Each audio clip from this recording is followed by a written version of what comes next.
दोस्तों आज हम आपको सुनाने जा रहे हैं चोर और एक फकीर की कहानी जो आपको सिखाएगी कि मनुष्य क्या नहीं कर सकता। दोस्तों आज की कहानी बहुत ही ज्ञानवर्धक होने वाली है, इसीलिए इसे अंत तक जरूर से सुनना और हमारे चैनल को सब्सक्राइब करके बराबर वाले बेल आइकन को दबा लेना। चलिए कहानी को शुरू करते हैं। काफी दिनों पहले की बात है। एक छोटे से गाँव में एक फकीर रहा करता था।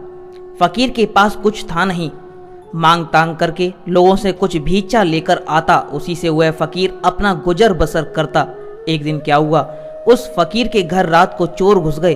अब घर में कुछ भी नहीं था, सिर्फ एक कंबल था जो फकीर उस कंबल को ओढ़कर लेटा हुआ था। सर्द रात, पूर्णिमा की रात, फकीर रोने लगा क्योंकि घर में चोर आए और चुराने को कुछ नहीं। इस पीड़ा से फकीर रोने लगा। अब चोरों को फकीर की सिसकियां सुनकर रहा नहीं गया, सो चोरों ने पूछा कि भाई क्यों रोते हो। तो उस फकीर ने कहा कि आए थे, कभी तो आए, जीवन में पहली दफा तो आए, ये सौभाग्य तुमने दिया, मुझ फकीर को भी यह मौका दिया। लोग फकीरों के यहाँ चोरी करने नहीं जाते, सम्राटों के यहाँ जाते हैं। तुम चोरी करने क्या आए, तुमने मुझे भी सम्राट बना दिया। क्षण भर को मुझे भी लगा कि अपने घर भी चोर आ सकते हैं, ऐसा सौभाग्य। लेकिन फिर मेरी आंखें आंसुओं से भर गईं। मैं रोका बहुत कि कहीं तुम्हारे काम में बाधा ना पड़े, लेकिन ना रुक पाया। सिसकियां निकल गईं क्योंकि घर में कुछ है नहीं। तुम अगर जरा 2 दिन बाद पहले खबर देकर के आते तो मैं इंतजाम करके रखता। दोबारा जब आओ तो सूचना देकर के आना, मैं गरीब आदमी हूँ। 2-4 दिन का समय होता, कुछ ना कुछ मांग तूंग करके इकट्ठा कर लेता।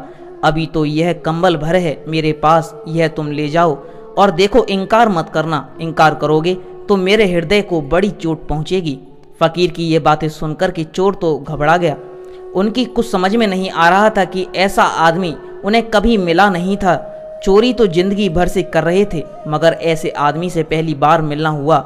जो भीड़ भाड़ बहुत है, आदमी कहाँ है, शक्लें हैं आदमी की, आदमी कहाँ। पहली बार उनकी आंखों में शर्म आई, हया उठी। पहली बार किसी के सामने नतमस्तक हुए, मना नहीं कर सके। मना करके इसे क्या दुख देना। कंबल तो ले लिया, लेना भी मुश्किल, इस पर कुछ और नहीं है। कंबल छूटा तो पता चला कि फकीर नंगा है। कंबल ही ओढ़े हुए था, वही एकमात्र वस्त्र था, वही ओढ़नी, वही बिछौना। लेकिन फकीर ने कहा, तुम मेरी फिक्र मत करो, मुझे नंगे रहने की आदत है। और तुम 3 मील चलकर गांव से सर्द रात कौन घर से निकलता है, कुत्ते भी दुबके पड़े हैं। तुम चुपचाप ले जाओ और दोबारा जब आओ मुझे खबर कर देना। चोर तो ऐसे घबरा गया कि एकदम निकलकर बाहर आ गई हूँ। जब बाहर हो रहे थे तब फकीर चिल्लाया कि सुनो, कम से कम दरवाज़ा बंद करो और मुझे धन्यवाद दो। चोरों ने सोचा ये बड़ा अजीब आदमी है और ऐसी कड़कदार उसकी आवाज़ थी कि उन्होंने उसे धन्यवाद किया, दरवाज़ा बंद किया और भागे। फिर फकीर खिड़की पर खड़े होकर दूर जाते उन चोरों को देखता रहा कि मैं बहुत गरीब हूँ, मेरा बस चलता तो आज पूर्णिमा का चांद भी आकाश से उतार करके उनको भेंट कर देता। कौन कब किसके द्वार आता है, वो भी आधी रात, ये आस्तिक है। इन्हें ईश्वर में भरोसा नहीं है, लेकिन इसे प्रत्येक व्यक्ति के ईश्वरत्व में भरोसा है। कोई व्यक्ति नहीं है ईश्वर जैसा, लेकिन सभी व्यक्तियों के भीतर जो धड़क रहा है, जो प्राणों का मंदिर बनाए हुए विराजमान है, जो सांसें ले रहा है, उस फैले हुए ईश्वरत्व के सागर में इनकी आस्था है। फिर कुछ दिनों के बाद एक दिन वो चोर पकड़े गए। अदालत में मुकदमा चला, वह कंबल भी पकड़ा गया और वह कंबल तो जाना माना कंबल था। वह उस प्रसिद्ध फकीर का कंबल था। मजिस्ट्रेट तत्क्षण पहचान गया कि यह उस फकीर का कंबल है। तो तुम उस गरीब फकीर के यहाँ से भी चोरी किए हो। फकीर को बुलाया गया और मजिस्ट्रेट ने कहा कि अगर फकीर ने कह दिया कि यह कंबल मेरा है और तुमने चुराया है तो फिर हमें और किसी प्रमाण की जरूरत नहीं है। उस आदमी का एक वक्तव्य 1000 आदमियों के वक्तव्यों से बड़ा है।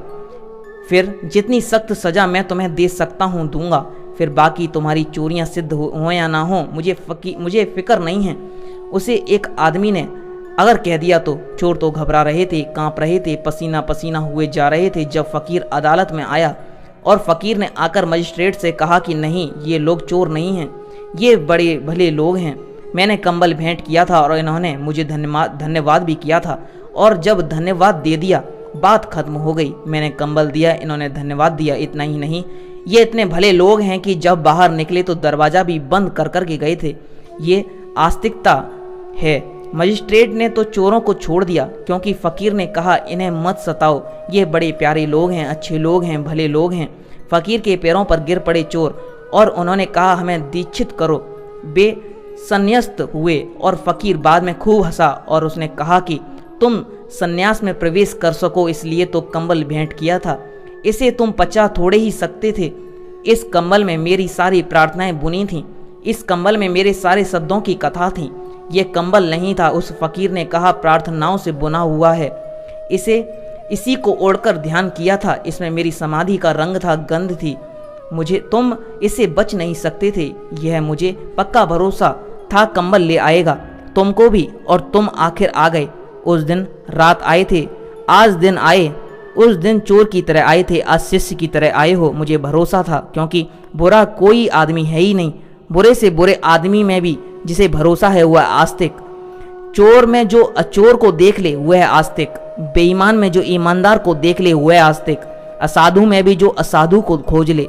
हालांकि ढेर है असाधुता का, लेकिन कहीं न कहीं साधुता का हीरा भी दबा पड़ा होगा, वह आस्तिक। और इससे उल्टा नास्तिक है।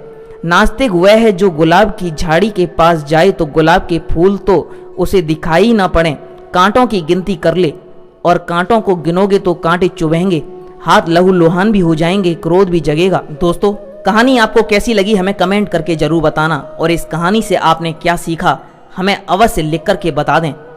और ये वीडियो पसंद आई है तो इसे लाइक कर देना और अपने परिवार वाले और दोस्तों के साथ शेयर कर देना। और आपने अभी तक हमारे चैनल को सब्सक्राइब नहीं किया है तो सब्सक्राइब कर लीजिएगा। यहाँ तक वीडियो देखने के लिए आपका बहुत बहुत धन्यवाद।